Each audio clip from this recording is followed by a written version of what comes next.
Welcome back to Inside Sources. Today, we are opening the show with a conversation with Mr. Omoyele Sowore, the presidential candidate of the African Action Congress, who has been having a running battle both with the police and with the NYSC, issues that are quite important to us here. And of course, we talk about a few other things. I'd like to welcome back to Inside Sources, Sowore Omoyele.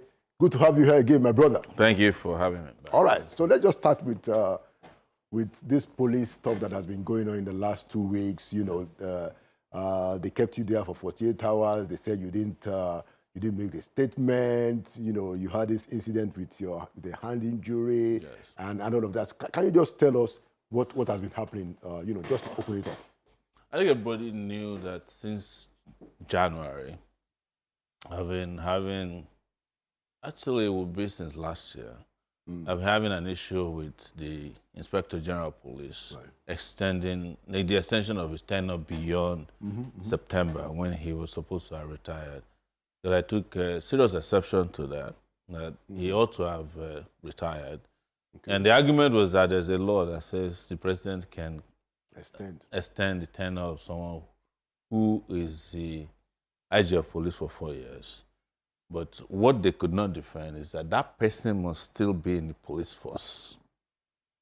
The Constitution, which cannot be overridden by another law or any act, a police act or that they refer to, it's very clear that when you reach the age of 60 in the police force, or you have served for 35 years, you have to pull the uniform.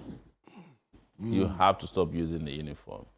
Okay. And one of the things we used in defeating them in the argument was that there was that period, a retired policeman who was an inspector was also arrested for continuing the work as a policeman. He was actually found at a police checkpoint.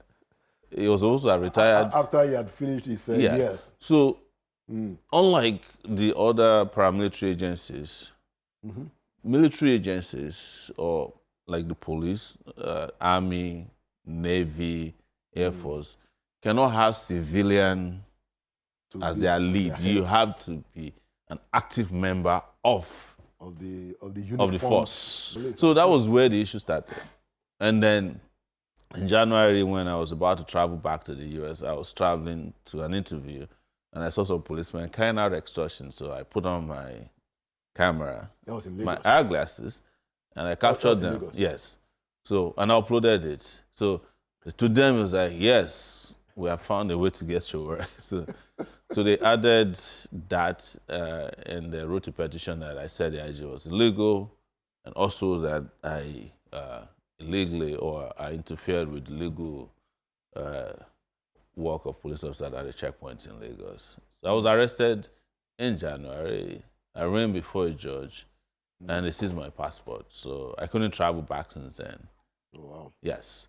But it didn't stop me. I kept getting involved with a lot of activism, including then fighting for policemen themselves, whose retired officers were screaming for help everywhere. So one of them sent me a video where he said he was retired ASP, and he's going to receive 2.6. This retired police officer sent you the video. They so sought you out. Yes, they sought me out. So I put up the video, and it went viral. In fact, it was the second video because I started talking about the issue since 2000. So the guy was retired as an ASP, and his pension was 2 million. It was, they call it gratuity. Gratuity, okay. That is that bulk money you get at once. 2.4 million, which basically is $1,400 or $1,500 after 35 years. So it became outrageous, and I told them that if you guys are ready, I will lead the fight. So I led them to fight and took them to the Inspector General's doorstep in Abuja. My AI glasses that was used in January was then stolen right on camera. By the way, do you have the glasses back now? It is. This is what I'm so you using have it back. But it's not on now, so don't worry. We're on camera already. We're all on camera. Exactly. So I knew that also completely took them by surprise and embarrassed them. Then there were stories written by Sahara reporters about promotions in the police. So about 2 weeks ago, I got a letter. I was in Lagos that I should come to the office to explain some petitions written against. I requested for copies of the petition, but they refused. Who were these petitioners? Did they disclose the petitioners to you? When I got to them, it turns out it was the IG. Oh, the IG himself signed the petition against you? No, he used a section of this the IGP admin. There's a section of his office that is in charge of admin. So he authored the petitions using that section of his office. So an official in the IGP office actually wrote a petition against you? There were 2 petitions. So yes. who was the petition addressed to? Because it was addressed to the IG. So an official, the IG somebody who was for the IG yes. is petitioning the IG. On the matter of the IG to the IG. Yes. Because that doesn't seem like natural justice. Yes. So they accused me of forgery, that I forged police wireless message. That's the #1 petition. And the second petition was written by the PSO3 to the IG, also written by the office of the IGP admin. Now, Sahara reporters wrote a story that her promotion was improper. So this was a specific who wrote this petition for himself? Yes. Okay. But they all emanated. So you have copies of those petitions? They showed it to you? They showed it to me upon arrival there. Okay. I was interrogated by a team led by Akin Fakurede, who upon arrival didn't even hide. He said, "I know you. I've written your lawyer that you should behave yourself, because you'll be writing bad stories against me on SR Reporter. You know, he used to be in River State." Oh, okay. As the SARS commander there. Okay. With Amechi, when they were having running issues with Wike. Okay, I see. So the fight started right out of this. So because I told him, I said, this is very... So the guy was sent there when Amechi was in the federal government? Yes, when Amechi was in the federal government. And Wike was governor? Yes. Okay. So they were having this running battle. He supported Amechi and Wike doesn't like him. I see. He couldn't remove him, so I've been running battles in this day. See. So Sahara Reporters was supporting all of that? Yes. Which I wasn't even aware of. Of course. I think it was the time I was restricted to Abuja. So, but in their mind, this is very interesting.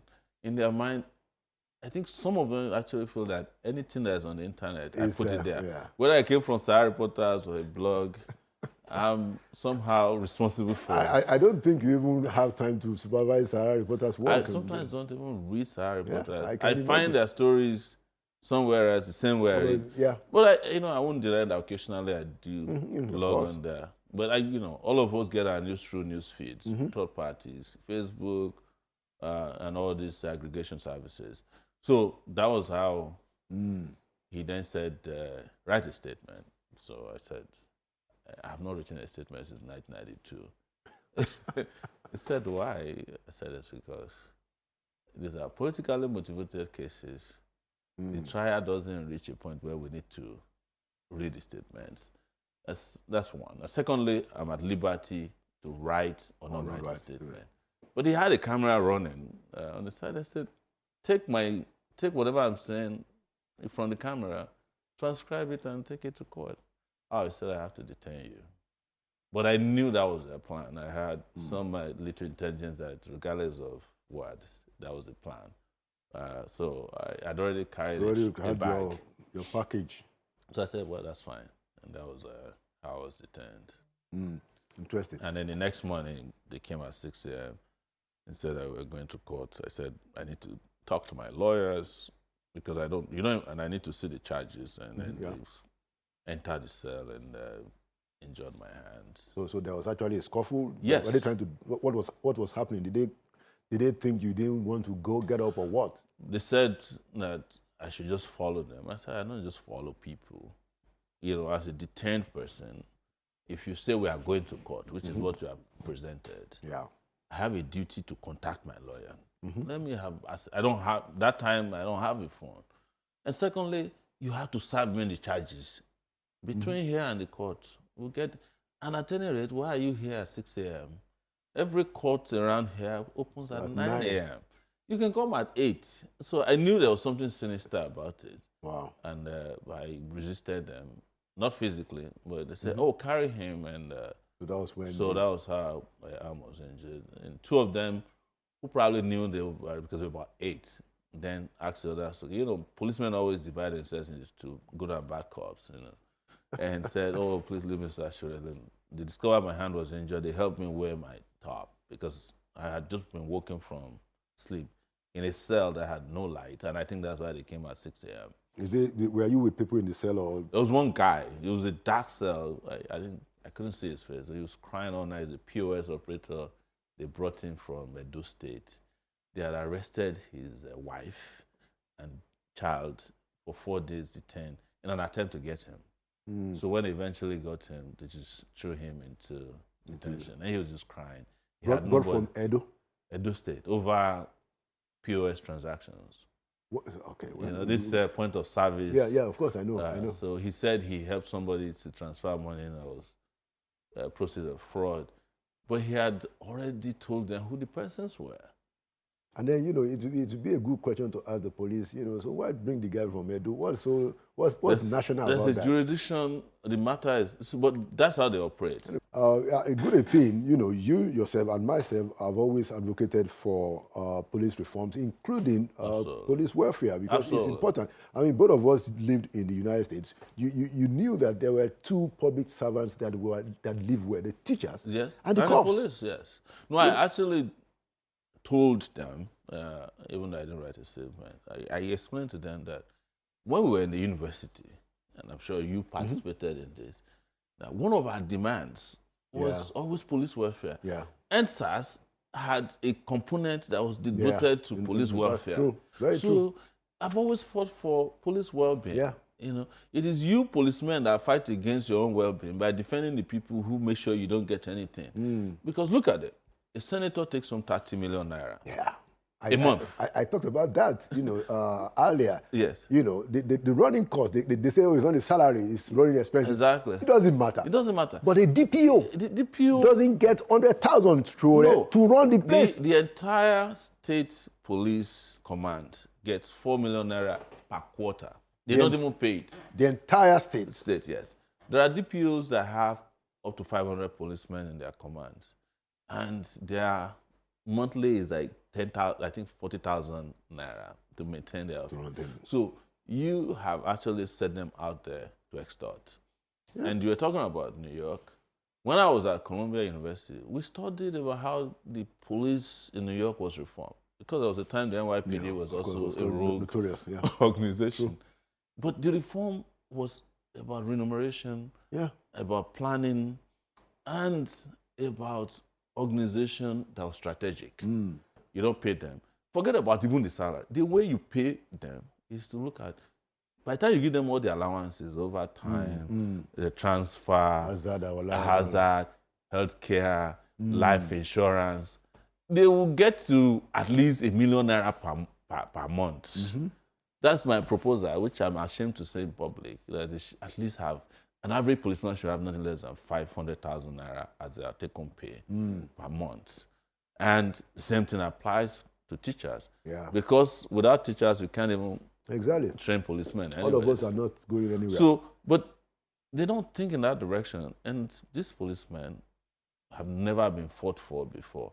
So suddenly, I became their friends and also the enemy, because there's a hierarchy. The hierarchy didn't like me. Of course. But the rank and file kind of felt like for the first time somebody's out there. But I made it very clear that my standing up for them is temporary. My full-time job is to be on the human rights side, and you can trust that. Well, you know, to the extent that these are also human beings who should be properly taken care of. So I've broken it down. There's nobody who can leave their home if we don't have a police force. True. As bad as they are. We need a police force. And these guys don't sleep, you know. And they are not like the regular people. Teachers can go to work at 9 a.m., 8 a.m. and come back at 2 p.m. That's closing. The police have no closing time.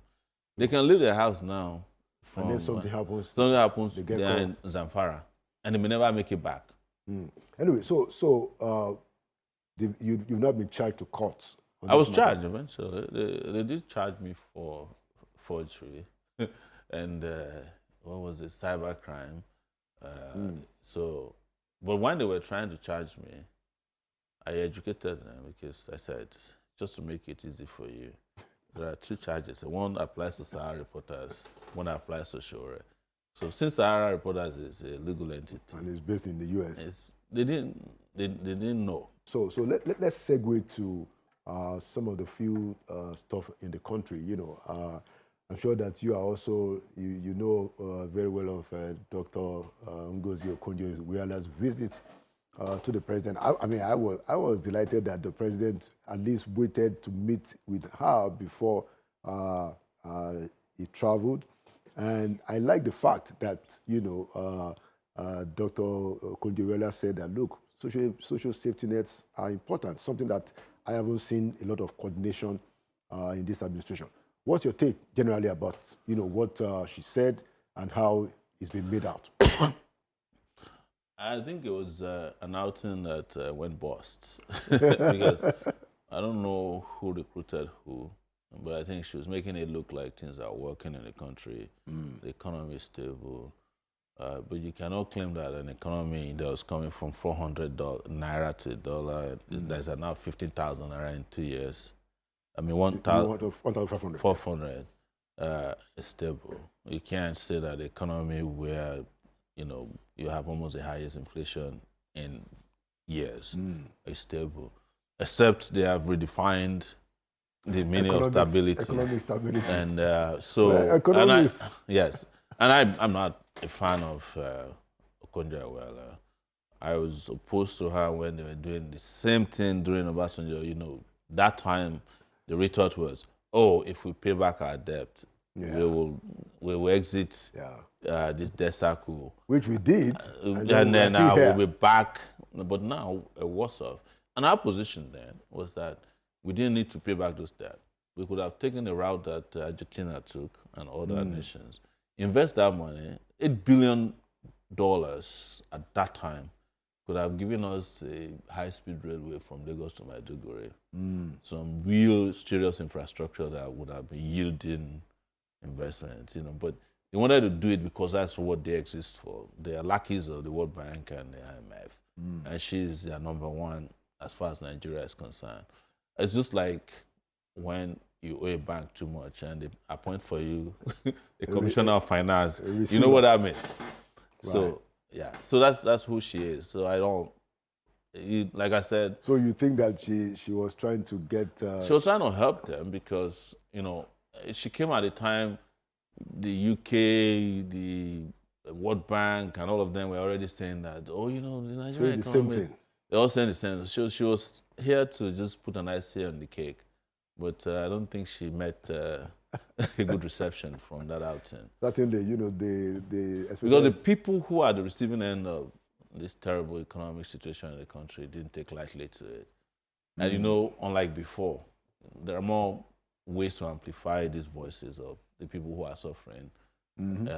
You have TikTok now, and you have people who are selling agidi, cola nut on TikTok, so they can reach as many people as someone who is on your show. Some of them more.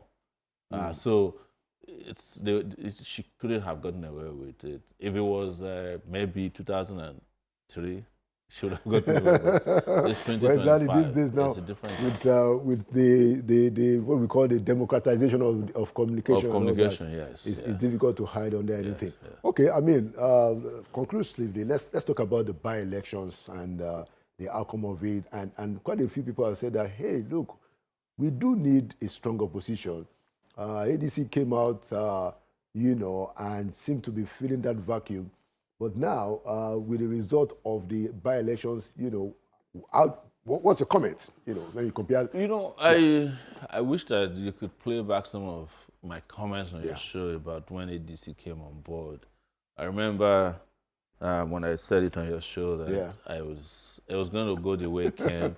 There was a lot of backlash, But when you have, the ability to look at these things futuristically based on experience, you can always say the truth and walk away and not have to worry about. I've said it that, the ADC is just an avenue for the APC to create an opposition for itself. And the sad part, though, that's not a laughing matter, is that then it prevents real opposition from emerging from, within. or at least it doesn't give real opposition the opportunity. Because, Nigerians are very fleeting. The moment they see an opposition group come up, it's like, we don't need to fight again. They are fighting for us. They're always looking for messiahs, Remember I also mentioned when Professor Patutomi set up his shadow cabinet that, the cabinet that's in place is already shadow cabinet. I don't know where that ended anyway.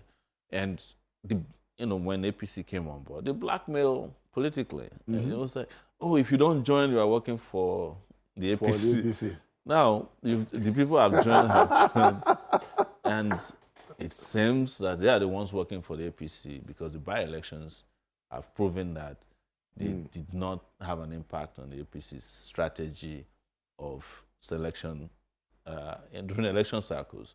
But one thing that we must not overlook, which gives me a little bit of hope for real opposition, that I hope these guys can just step out of the way, is that the participation in the election tells a different story. Voter apathy is unprecedented. It's like people are saying, you can go and do your election. We are not participating in this. Yeah. And when people say they are not participating in election, which is voting with their feet, they might have other plans. So, and that's the only part that you can tell that shows that Nigerian people's level of awareness about how they are handling this election shows that they are looking in other directions. And also the fact that a lot of people didn't fall for the ADC coalition. As a serious opposition. As it was thought, as the hype suggested at the beginning. But I was one of the first persons to write them off. I said, this is just like a setup. Yes. Okay, don't let's forget, as we close, the update on Rai. Yes. They have denied her her clearance. You've gone to the place. Where is that? What's the situation? Because we've written to the DG of NYSC, gave him 7 days. We went back last week, Monday, just to check on if he has, or I think Tuesday. Okay. Just check on, he wasn't on seat either. But we are going to have to take action if we don't hear from them in writing, reversing what was clearly a wrong decision on their part. I know what they did to her. I've experienced it before. Right. Yes. Right. Of course. So the action we should be going to court, or what will be? Well, it might be a mixture of going to court and taking advocacy to the next level. Okay. Yes. What do they call it? Civil disobedience. Whatever it takes. So which free people are entitled to. Thank you so much. I'm also interested in that riot case, by the way. We're going to all keep an eye of us, because for me, it's just fundamental that level of injustice, which might look small, is not allowed to. Yeah, you shouldn't penalize her because she expressed her frustration. And that's retaliation. And yes, for me, in a democracy, what she did is national service. It's people like her they call early warning systems. Yeah, they're warning you to say, look, things are bad. And I think you were the one that also made a point that it was after our expression that they actually increased the corpus allowance. Absolutely. In fact, this is on record. I met with the DG of NYSC quietly after, and he did confide in me that this was the catalyst for it. She said they had written letters. Oh, wow. Nobody answered it. But the moment this thing happened, they just said, come. In fact, they were supposed to pay arrears. But I think because they saw that nothing was happening. We all owe it to her bravery. Absolutely. That her colleagues got a boost. And that's why we have to support her. I also don't accept the argument that because she's doing the NYSC, she will then lose her fundamental human rights to freedom of expression. Except we are not in a democracy. In fact, even under military rule, people like Bamidele Aturu, they had an issue like that, but was resolved. Yeah, even under military rule. Yes. So he got his, I think eventually he got his NYSC. Of course. Femi Falana's own wasn't given to him until the Oputa panel. Look at that. I haven't gotten my own exactly. since 1996. You never needed it. No. And I'm still in national service. Exactly. You're even in public service, Yeah. a candidate, presidential candidate in 2023, Yeah. African Action Congress. Thank you so much, Omoyele Sowore, for coming to Inside Sources. And thank you for the work you do. Thank you for your voice. You know, there are those of us, you know, who believe that, you know, we need a voice like yours and many others to keep the hope alive and to check what is clearly the excesses of those that are in power. Thank you so much for all you do. Thanks for having me. All right.